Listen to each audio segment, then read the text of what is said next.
Good afternoon, everybody.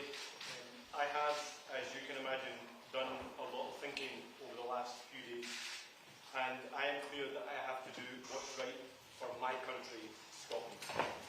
This isn't easy, and it's not without pain, as I have a genuine friendship with Keir Starmer.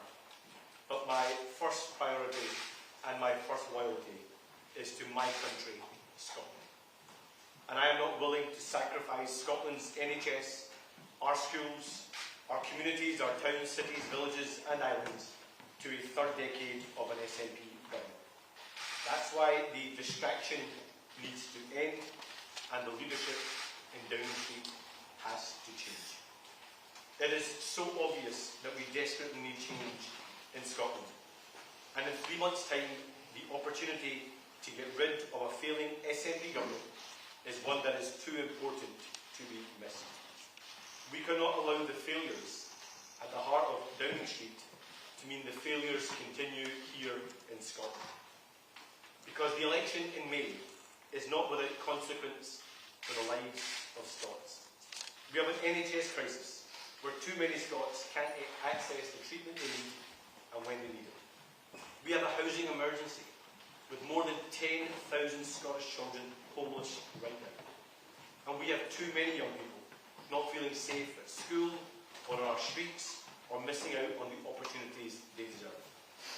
And we have an SNP government that is addicted to secrecy and cover-ups with devastating consequences. That's why I have to be honest about failure wherever I see it. The situation in Downing Street is not good enough. There have been too many mistakes. They promised they were going to be different, but too much has happened. Have there been good things? Of course there have, many of them, but no one knows them and no one can hear them because they're being drowned out. That's why it cannot continue. I am proud. No one can hear them because they're being drowned out. That's why it cannot continue. I am proud to have played my part in removing a Tory government that was doing so much damage to Scotland. And having a Labour government matters. I am proud of my Scottish Labour MPs who did the hard work, persuaded our fellow Scots, ran a historic and successful campaign, and who have spent every day since fighting for Scotland's interests.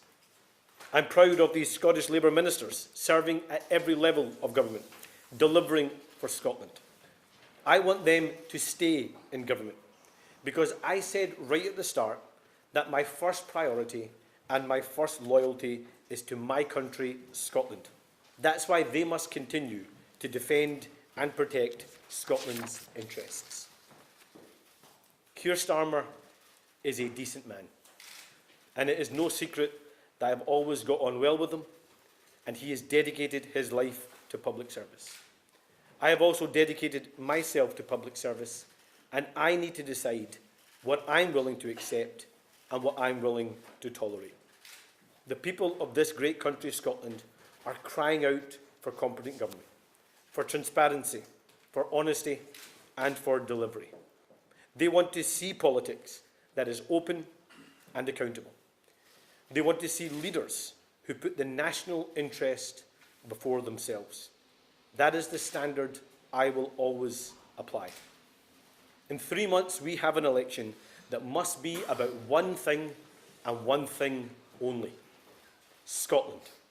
That is my duty, that is my priority, that is my loyalty, and that is Scotland's choice. Thank you. I'll open up for some questions. I'll take Glenn Campbell from the BBC. Anas Sarwar, just spell out why you want change and why you think that will end what you call distraction. Wouldn't it just plunge your party and the country into further chaos as a new leader is sought? I think the reality is, Glenn, that there are so many achievements of a UK Labour government, so many good things that are happening across our country. But if you ask people, they can't see them and they can't hear them because the leadership in Downing Street has become a huge distraction. And I've had to think about my own priority, and my own priority, my first loyalty, is to Scotland. and Scotland needs to fundamentally take the opportunity for change here in Scotland in 3 months' time. But who do you want to replace Keir Starmer? And if that is Let me be through a leadership contest, won't that cause months of chaos? Let me be really clear.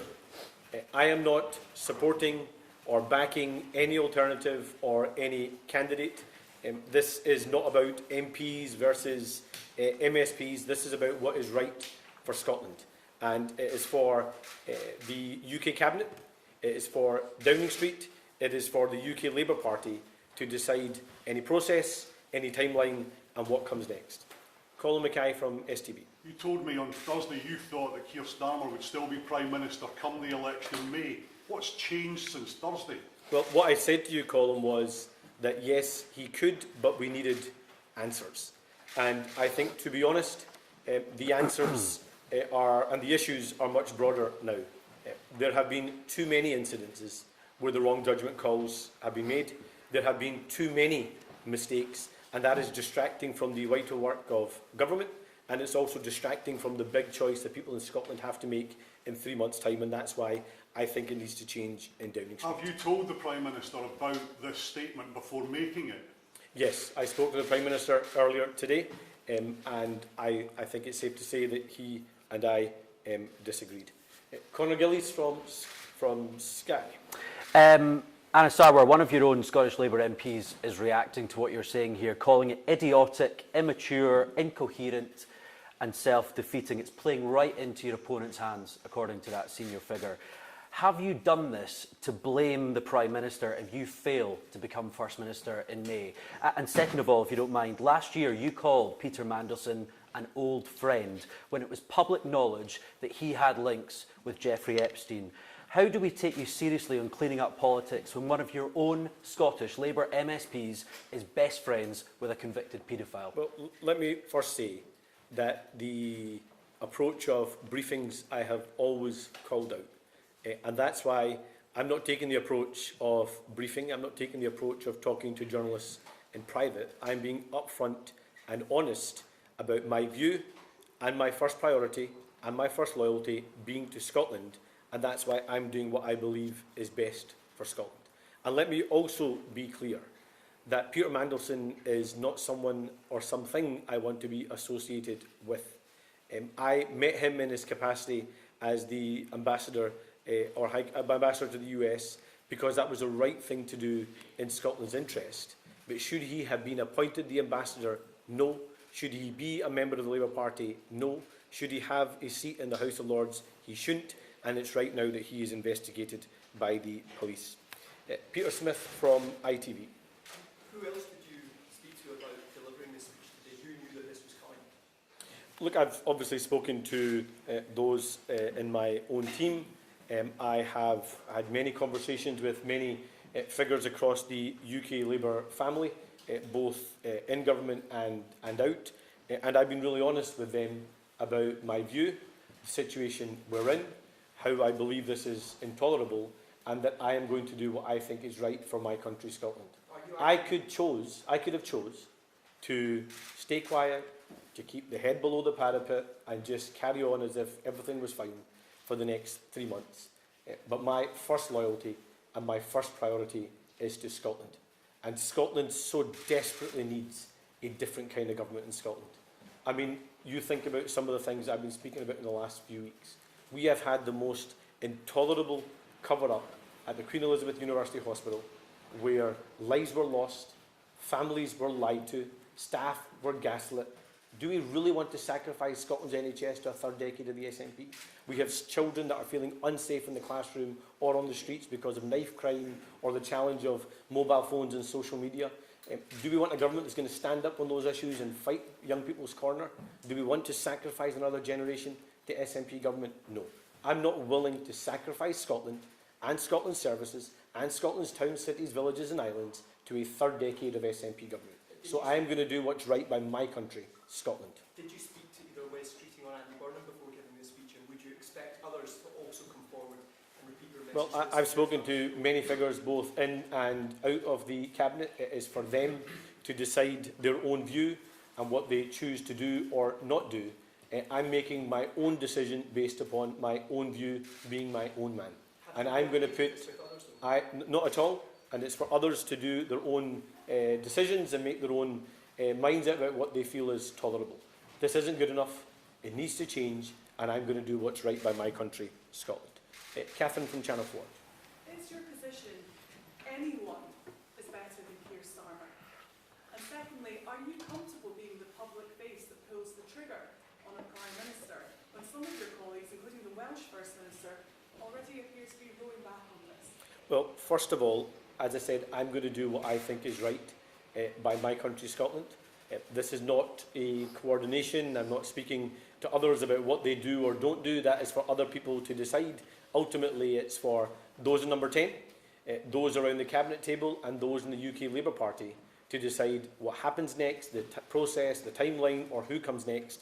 That's not a matter for me. The only job that I'm concentrating on is making sure that we change the government here in Scotland, remove John Swinney and the SNP from office, so we can take a different approach here in Scotland. If this goes wrong, will you resign if Keir Starmer doesn't step down? I am standing to be Scotland's First Minister. I'm being open about my view.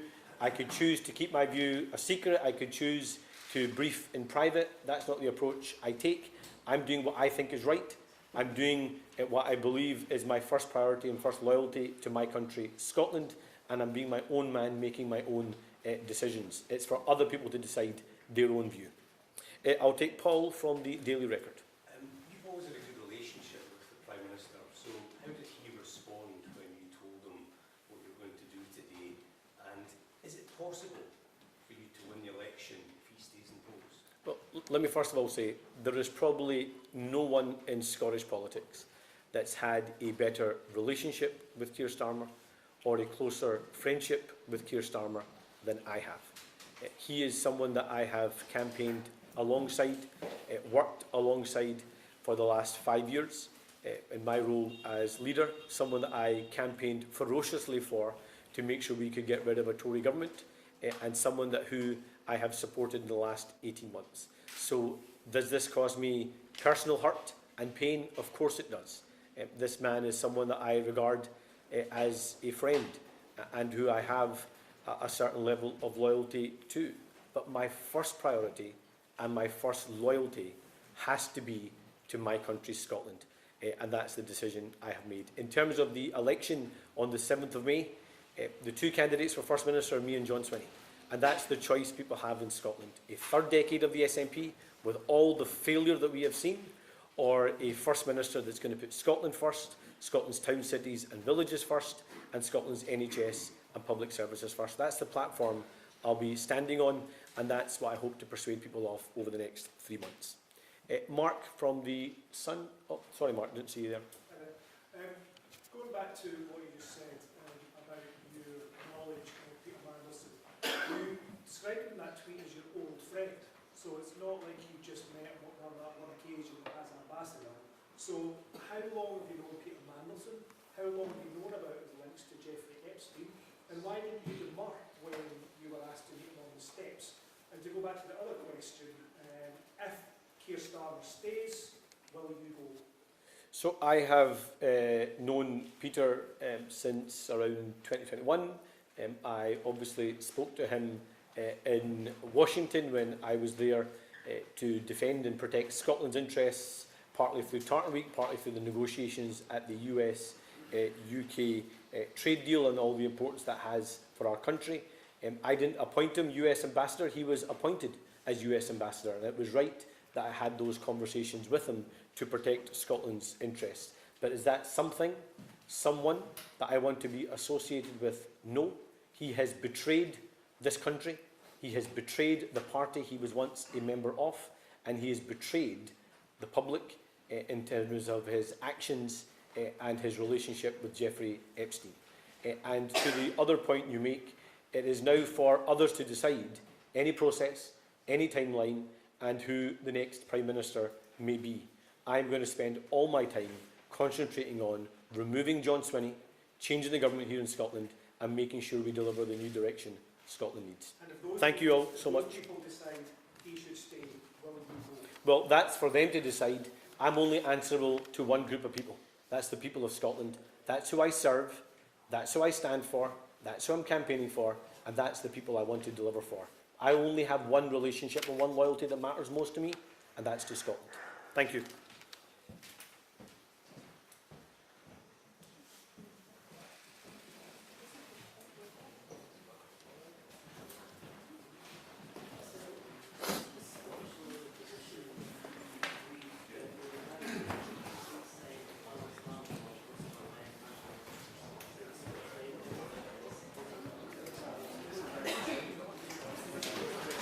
Well, that was fun. It was a bit of drama. Yeah.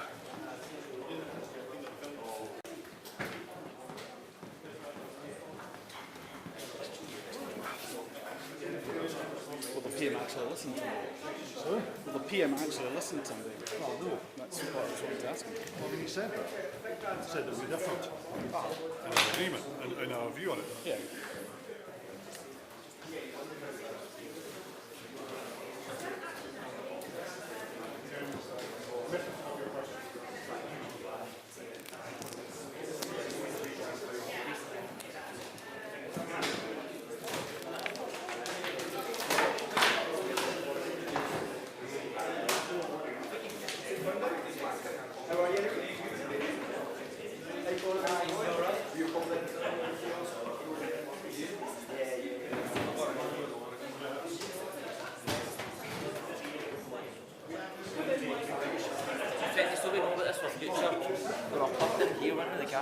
Yeah.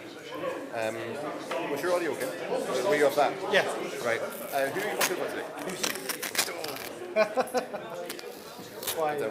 Because the speech was fine.